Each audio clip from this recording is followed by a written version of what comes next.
Hey guys, welcome back to Seller Sessions. Today I bring in Kian Gizari. How you doing?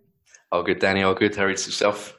Not bad. So we're going to get into the show, but I just want to quickly chat with you. You got some decent knowledge here or different insights here with the whole Trump tax. We've seen Trump. He's dealing with China now. He's backed off a little bit. He's holding off. They're in negotiations. Talk me through your thoughts on this situation. Yeah, I mean, I think it affects everyone in different ways, based on the products that you're importing. For me specifically, one of my favorite items to import is a backpack. And, I import a lot of different backpacks, whether they're hiking bags, school bags, travel bags, whatever, into the UK. And in the UK, the import duty rate is 2.7%. Now, in the US, it was 17%. 17% I already thought was very, very high. So I did a lot of my costing analysis based on 17%. And then Trump came in, I think, September last year, and he put it up to 25 when he first started talking about all this China stuff. And then when he put up his tariffs again, it went up to 42%. Now, Jeez. 42% to the US compared to 2.7 for the UK was like astonishing. And basically how it's affected me is that I basically told my factory in China, look, keep the goods in your factory. Luckily, I've got good relationships with them that they just store it for me. And the other thing was I started looking outside of China. So the last trip that I did to China, I went to Vietnam and I took my best-selling products and I found factories in Vietnam for bags, went to visit them, check their setup, got them to sample it up, got them to price it up. And now, if it stays at 42%, then I can just place the order to Vietnam and offset that risk a little bit. Some things that I know other sellers are doing are they are basically reducing the cost on their invoice from the factory. So you're basically paying duty on a lesser price. And That's a dangerous game long term. it's dangerous, yeah, because I mean, like right now you might get away with it, but you just have to be prepared that if customs pull you up on this and say, look, you've been importing this product for 10 years and it's always been $20, but now it's 12. Can you explain that? And if you are changing any prices on invoices, you better just have a good explanation for it, because if customs aren't pulling it up now, they might pull it up at a later date. But I've talked to a lot of Chinese suppliers and I said, look, what are you guys doing about this? Because it's really affecting your business as well. And I know that some Chinese factories are setting up factories in other countries like Myanmar, Cambodia, and basically they're setting up production lines there and they're sending over their Chinese basically production managers to train the local workers. And he said, they've been telling me, look, this is all in process right now. And by the start of next year, after Chinese New Year, we should be able to fulfill orders from there. And then for some of the items that I had on the production schedule, I was like, look, can I unfinished, basically we'll almost complete the production of these bags and then send unfinished goods to your factory in Myanmar and then ship it out from there. But now the Myanmar government have become wise to this as well. So now they're inspecting everything that's coming in from China because they know that people are trying to pull this sort of stuff and they're blocking shipments coming in from China unless they pay the relevant duty amount as well. So it is very, very tricky. But the good thing is we're all in the same boat. It affects everyone, but things can change at any moment. Trump could tomorrow decide, okay, like duty rates will go back to what they were, or he might say, okay, it's a 1 year freeze. So you just have to stay in touch with the news and see what's going on, and also talk to your manufacturer because they're very much in the know as well. Yep, makes total sense. So let's talk about pricing. Do you want to kick things off? Yeah, I mean, I have like a few different strategies and tactics and like how I get the lowest price from my manufacturers while maintaining quality. So one concept I like to go by is called imitate and innovate. You want to basically take a product that a factory is selling quite well, that they're already used to making, and then make your changes to it. Because whenever you develop an item from scratch, you're basically paying for the factory's development costs and development time and making different samples and paper patterns and stuff like that. But if you take an item that's already working, that they're already supplying someone else, that the production line is already used to making, and then you change the color and maybe you increase the dimensions a little bit and then maybe add some reinforced coating or something like that, improve it so that you can sell an improved product. You never want to copy anyone, but that's just a really fast way to churn out a product and also benefit from the factory's economies of scale. Then an important aspect I always like to go by is compare apples with apples, because I see at the Canton Fair or on Alibaba that too many people, like let's say you want to import a outdoor furniture chair, they just find it online and they say, okay, this one's $7, this one's $10, this one's $12. I'll go with the cheapest one. But it doesn't work like that. The prices are what they are for a reason. Some of the furniture chairs might be steel tubing, some might be aluminium tubing, some might be polyester fabric, some might be nylon fabric. So what I always say is, look, get the specification of the product that you want to import. So you put on a sheet, right? It has to be steel tubing. This is the thickness of the steel. This is a polyester fabric. It's going to be 600, then the dimension of the chair 80 by 40. Then you send that specification sheet to your 3 or 4 different manufacturers that you like to work with, and then the prices start to come back. You know, you'll have like $8.90, $9, $9.10. So you know what the market price is for that product. Now all of a sudden, if you say, okay, I want a $7 item, and they agree with you, then you know that they're going to take a shortcut on the quality. But once you know what the market price is, then you can just say, you can go for the lowest price. Let's say your lowest price was $8.90, but your favorite manufacturer one, it was the one who was the most expensive. Go to the most expensive one and say, look, this guy's offering me $8.90. If you can match the price, then you will get the order. And 9 times out of 10, they do. So you do get the best price, and you do get your favorite manufacturer. And the favorite manufacturer is so important, because just bear in mind that when you're choosing a supplier, you know, you're choosing them for the long term. You don't want to basically have one manufacturer for one order and another one for another order. It's like you just want to work together in partnership for the long term. That's where you get the most advantages. So just make sure it's someone that you get along with, because you're going to be spending a lot of time with them on the phone or in China, or they might come visit you.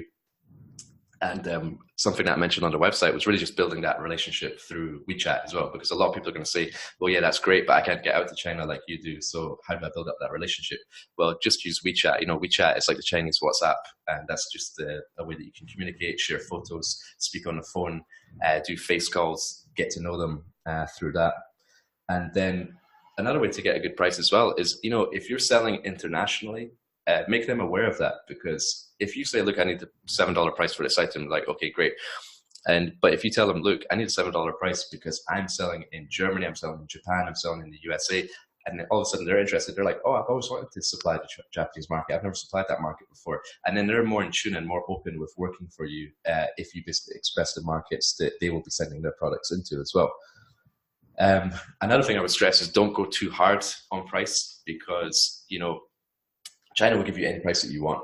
And if you say that you want that $7 item, they'll make it for you. And I've been burnt by that before as well, that like I've just been so price focused at times, and then they take shortcuts on quality, and you don't actually realize it until the goods actually arrive and you start getting returns.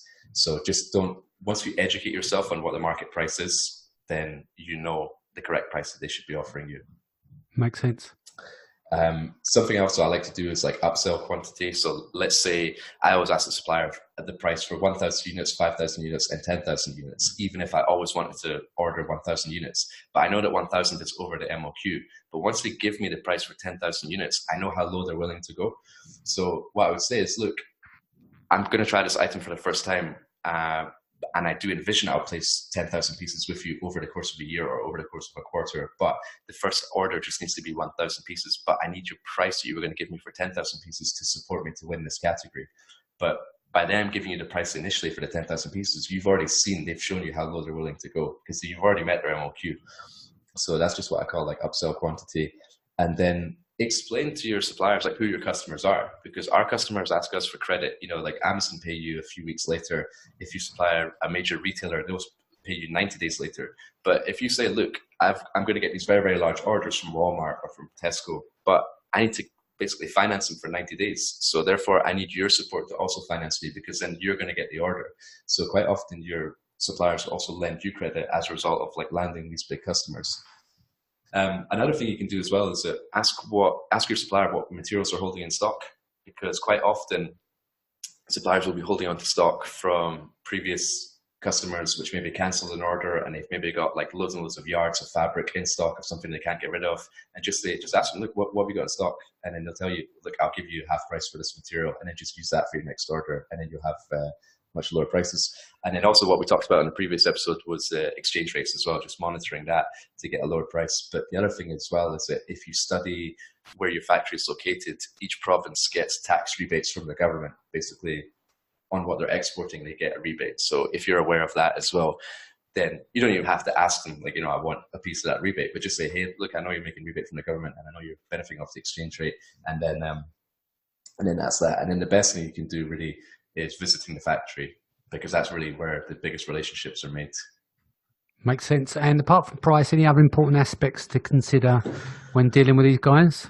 Yeah, I mean, similar to what I said on the last point, which was visiting them. So that's really just the importance of the relationship. I think a lot of people really underestimate the relationship and the benefits that you get from that. But once you build up that trust and that rapport with your factory, they're a lot more willing to offer you new products and what they're working on. I mean, I get emails and messages from my suppliers to be like, hey, I've got this item in development. What do you think about this? Would you order this? And like, I'm getting offered products before, the world knows about it, but that's all down to relationship. And then also with that good relationship, they take a lot better care of your orders. And as a result of better care of your orders, you get less returns and more market share. So, you don't have to worry about, flipping all these negative reviews and stuff like that, because you're not going to get those reviews in the first place, or the real ones anyway, because of the care that has gone into your orders. And then they're also much more willing to lend you like better credit terms as well, as I discussed before, and also faster lead times. Because imagine, before Chinese New Year, which is like end of January, beginning of February, where factories tend to close down for a month, they can only produce like a certain number of orders before Chinese New Year. And imagine like Amazon buyer A compared to Amazon buyer B. Amazon buyer A has gone to China many times, they've visited their factory, they've had drinks together, had dinner together. Amazon buyer B just communicates with Alibaba and has never met them before, and they get both orders at the same time. 100% they're going to manufacture your one first and get it out before Chinese New Year. So that all just comes with a relationship as well. Sometimes I've asked for a massive favor as well, even if it's not Chinese New Year, just be like, look, I need these goods out fast, like please put this in front of your production station, and they do it for you. He shouts loudest on some occasions. Yeah, exactly. And then the other thing is that you get information about your competitors. I mean, because when I visit the factory, I see what's on the production line there and then. So for example, like when I'm doing the outdoor products, I will see on the production line what North Face is doing for next year, because it's on the production line. And then you see like the colors that they're doing, the new fabrics that they're using, the hang tags, all their explanations. And then like you're seeing it 9 months before it goes on shelf. So then I can react to that and make my products even better because I know what they're doing. But you only see that in the factory. And the other thing is, the cool thing is that not many people talk about, is that you meet other buyers. Like, when I go to a factory, you see buyers from other countries, like from Brazil or from USA or from wherever, also like purchasing similar products. And then you go back to the hotel, you have a drink, and you sort of chat about what's going on in your industry, and you sort of share knowledge. And I've learned so much just from other buyers who just buy from the same factory, which you tend to meet in China. And then the other cool thing is they always give you really nice gifts. I mean, I love Chinese tea, so I just ask, can I get some Chinese tea whenever I visit? But then they give you like all sorts of weird stuff, like framed paintings and like bamboo stuff of like pandas and all that sort of stuff. Yeah, but, one of my suppliers sent me a lamp last year for my birthday, which is quite nice, like a book. Oh yeah, opens up, yeah, and then it turns into a lamp. It's quite good. Oh, nice. And then, sorry, I mean, the last thing really is that like you learn. I mean, like you learn about the production process, start to finish. Which is so important, and I'm a product developer. I mean, I like making things and innovating, and that's the best place to do it is in the factory. Yeah, sounds good. Any other final tips here?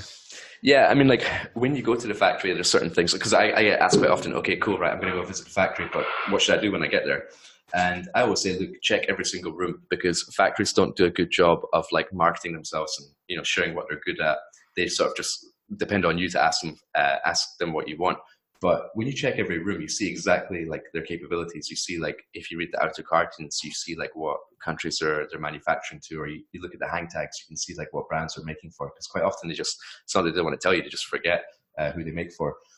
And then you want to check the production process like start to finish. I'm a big advocate of basically learning how products are made. So for example, like when I make backpacks, right, the backpack fabrics are made on 1.5 meter rolls, and you see like the cutting of, so like within that 1.5 meter roll, let's say the width of a backpack is like 23 centimeters. They're going 23, 23, 23, 23 over 1.5 meters. And then at the end, I just saw this like wastage of fabric. There was like maybe 17 centimeters of waste at the end. And I was like, what do you do with that wasted fabric?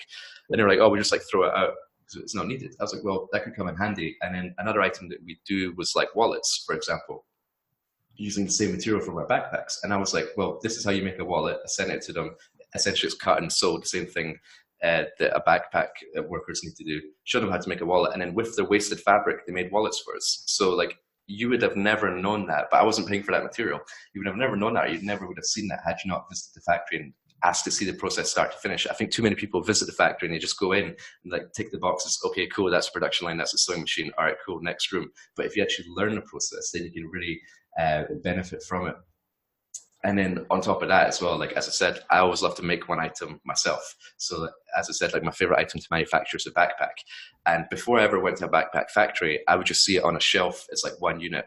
But when you go into the factory, you see it in 30 different pieces. You know, you see the shoulder straps, the foam that goes in the shoulder straps, the webbing, the buckles, the zippers, the pullers, the waterproof coating, all this sort of stuff. So now when someone says, right, okay, I've got a $10 backpack and I need to make it an $8 item, what do? I've got 30 different calculations I can make in my head. Whereas before, I just thought of it as one unit and I couldn't do that. So that's a huge advantage.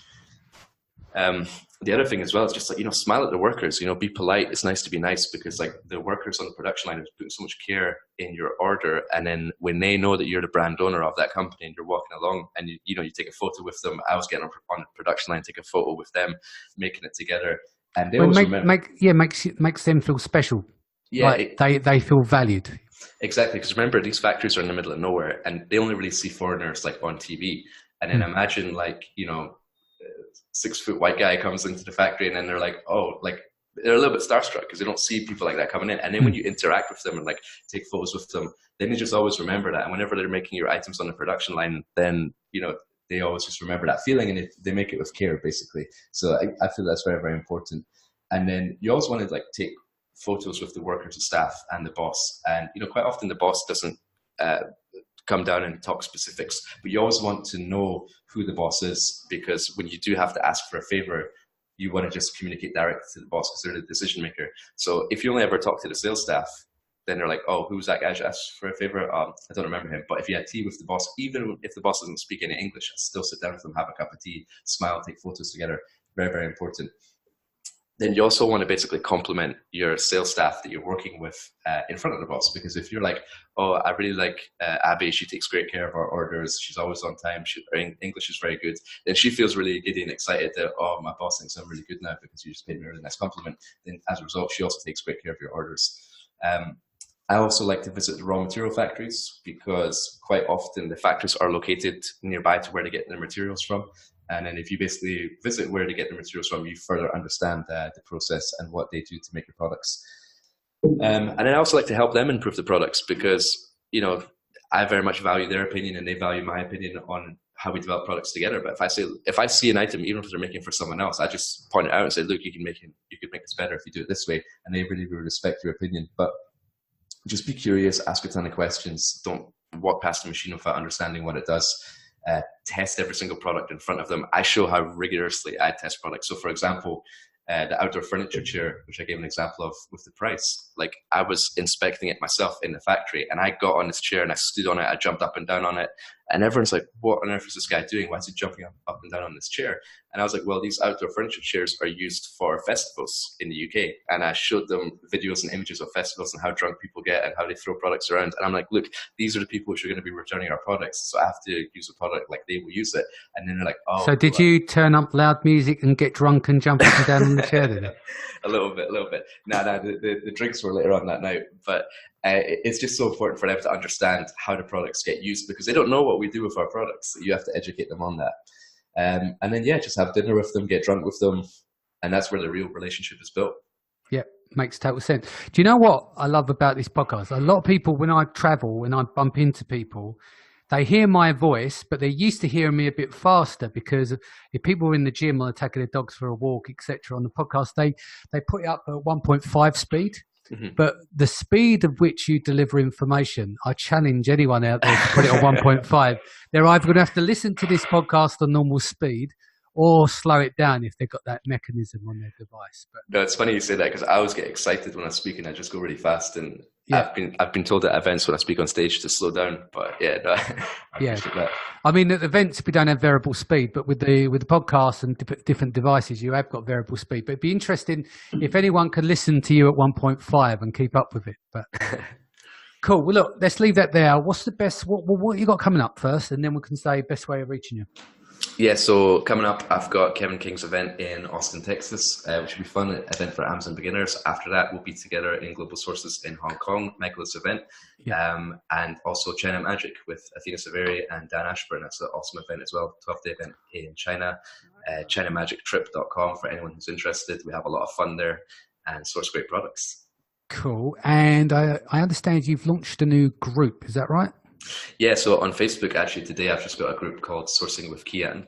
Yeah. And that's really just to answer any questions, because I get a lot of Instagram DMs and Facebook messages to be like, hey, I've got this issue with this factory, what can I do? But if I answer that question and 100 people can see it, then I don't need to answer it 100 times. So I basically just created a group. And I want to add value to the group as well. So I'm going to write a monthly blog of, what's my thoughts, what's going on in China, as well as do an occasional webinar here and there. So I quite fancied having my own community and just see what comes of it. So Sourcing with Kian, so Facebook group just launched today, actually.